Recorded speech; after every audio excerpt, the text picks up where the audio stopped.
아니, 저는 도무지 이해할 수가 없습니다. 이것은 전술적 실패가 아닙니다. 이건 프런트의 완전한 타산입니다. 이 썩어 빠진 사태를 파악하기 위해선 질문 하나면 됩니다. 만약 그 자리에 앉아있던 사람이 알렉스 퍼거슨이었다면 과연 무슨 일이 일어났을까요? 김준석입니다. 그리고 이것이 바로 그 비겁함을 향한 통렬한 고발장입니다. 여러분 착각해서는 안 됩니다. 울산에서 벌어진 이 항명 사태는 그라운드 위에서의 실패에서 비롯된 것이 아닙니다. 자, 이건 감독 뒤에서 오고 간 전화 한 통, 라커룸을 장악한 파벌, 그리고 선수가 왕이 되는 이 병폐를 손 쓸 수 없을 지경까지 방치한 바로 그 프런트에게서 시작된 겁니다.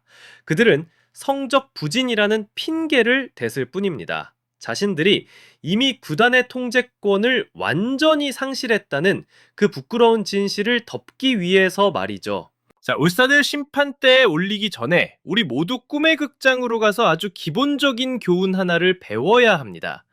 맨체스터 유나이티드라는 위대한 제국은 단 하나의 절대적인 반석 위에 세워졌습니다. 바로 그 어떤 선수도 클럽보다 위대할 수는 없다는 원칙입니다.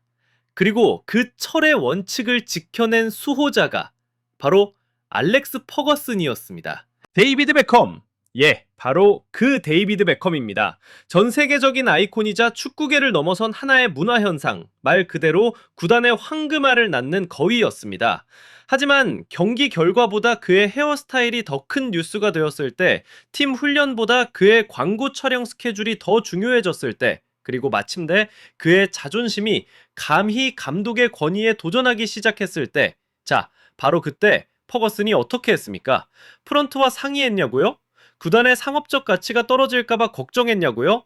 천만에요. 그는 라커룸에서 모두가 보는 앞에서 그의 얼굴에 상처를 낸 그 유명한 축구화 사건 이후 단 1초의 망설임도 없이 그를 다른 팀으로 팔아버렸습니다.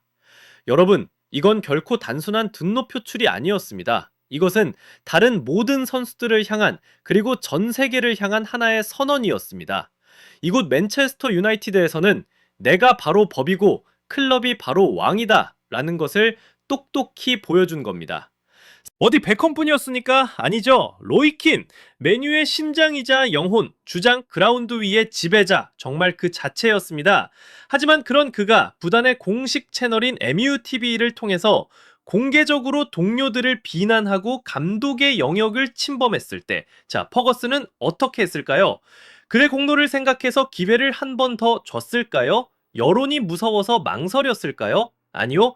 그는 그 자리에서 즉시 계약을 해지해버렸습니다. 그는 팀의 영혼을 지키기 위해서 기꺼이 팀의 심장을 도려낸 겁니다. 철벽 수비수 야프스탄, 골 넣는 기계 리트 판니스텔로이, 그 이름들은 끝이 없습니다. 퍼거슨의 철학은 지극히 단순하지만 절대적이었습니다. 선수가 감독보다 위대하다고 생각하는 순간 클럽은 죽는다. 그의 권력은 자신의 자아를 만족시키기 위함이 아니었습니다. 바로 메뉴라는 거대한 제국의 안정과 기강을 지키기 위한 최후의 보루였던 겁니다. 우리 모두 이 사실을 단듯이 기억해야 합니다. 자, 이제 울산 프론트를 저 심판대 위에 세워보죠. 그들은 퍼거슨이었다면 결코 용납하지 않았을 바로 그 모든 죄악들을 저질렀습니다. 자, 그들의 첫 번째 죄악, 바로 감독과 단장을 건너뛰고 대표이사에게 직접 연결되는 그 말도 안 되는 한 라인의 존재를 허락했다는 겁니다. 아니, 이게 상식적으로 가당키나 한 일입니까? 선수가 자신을 기용하고 전술을 짜고 훈련을 지시하는 감독을 건너뛰고 곧바로 구단 최고 윗선에게 전화를 건다? 이게 군대라면 어땠을까요? 일개 병사가 중대장을 건너뛰고 사단장에게 직접 불만을 토로하는 것과 뭐가 다릅니까? 이건 명백한 하극상이고 조직의 근간을 무너뜨리는 행위입니다. 글쎄요. 만약 퍼거슨이었다면 어땠을까요? 그는 항명을 일으킨 선수를 내쳤을까요? 물론 그랬겠죠. 하지만 거기서 그치지 않았을 겁니다. 그는 감독을 경질하는 대신 감히 그 전화를 받은 대표이사를 그 자리에서 즉시 해고했을 겁니다. 왜냐? 프런트의 첫 번째 임무는 선수의 비위를 맞추는 감정 쓰레기통이 되는 것이 아니라 감독에게 힘을 실어주고 그가 소신껏 팀을 이끌 수 있도록 울타리가 되어주는 것이기 때문입니다. 그런데 울산 프런트는 정반대의 행동을 했습니다. 그 한 라인의 존재를 용납함으로써 스스로 그 지휘 체계를 무너뜨린 겁니다. 그 순간 감독은 뭐가 됩니까? 그냥 벤치에 앉아있는 식물 감독이 되는 겁니다. 라커룸에서 아무리 소리를 쳐도 선수들은 더 이상 감독을 보지 않습니다. 저 뒤에 있는 진짜 권력자, 프런트를 바라보게 되는 거죠. 그리고 이건 다른 선수들에게도 아주 명확한 메시지를 준 겁니다. 열심히 훈련하고 감독 지시를 따르는 건 바보 같은 짓이다. 진짜 살아남는 방법은 고참 선수에게 줄을 서고 프런트와 연줄을 만드는 것이다. 바로 이렇게 팀이 망가지는 겁니다. 그들은 스스로 구단의 기강이라는 척추를 부러뜨리고 감독을 허수아비로 만들어버린 겁니다. 자, 두 번째 죄악. 이것은 더 심각합니다. 바로 반란군의 손을 들어줬다는 겁니다. 그들은 라커룸의 특정 파벌이 주도한 그야말로 인민재판식 투표 결과를 그대로 받아들여서 감독을 경질했습니다. 여러분, 이게 상상이 되십니까? 프로축구 클럽에서 선수들이 투표로 감독 목을 칠 수 있다? 이건 정말 축구 역사상 듣도 보도 못한 코미디입니다. 이게 무슨 뜻인지 아십니까? 메뉴 프런트가 로이킨의 편을 들어서 퍼거슨을 잘랐다고 생각해 보십시오. 그 순간 메뉴는 어땠을까요? 아마 지금쯤 3부 리그를 전전하고 있을 겁니다. 그런데 울산 프런트가 바로 그 짓을 저지른 겁니다. 감독을 지키고 원칙을 지키는 대신 당장의 소란이 두려워서 선수들의 눈치가 보여서 그들에게 굴복한 겁니다. 그들은 단지 감독 한 명을 경질한 게 아닙니다. 그들은 구단의 모든 열쇠를 라커룸의 기득권 세력에게, 그 오만한 병사들에게 고스란히 갖다 바친 꼴입니다. 그 순간부터 구단의 주인은 프런트도 아니고 팬들도 아니게 되었습니다. 오로지 목소리 큰 몇몇 고참 선수들이 구단을 좌지우지하게 되는 끔찍한 선례를 만든 겁니다. 이건 그들이 전 세계를 향해 이렇게 공식 선언한 것이나 다름없습니다. 여기는 울산 현대입니다. 그리고 이곳의 법은 단 하나. 선수가 왕이다. 감독? 전술? 그런 건 중요하지 않다. 선수 기분만 맞춰주면 된다. 이게 프로구단입니까? 아니면 선수들 친목회입니까? 정말 한심하기 짝이 없습니다. 자, 그리고 마침내 세 번째 죄악, 바로 감독을 총알바지로 내세웠다는 겁니다. 정말 강한 리더십을 가진 프런트라면 이런 내부 분란이 생겼을 때 어떻게든 감독을 보호하고 언론 앞에서 방패가 되어줬어야 합니다. 아니, 최소한 입이라도 다물고 있었어야죠. 하지만 그들은 뭘 했습니까?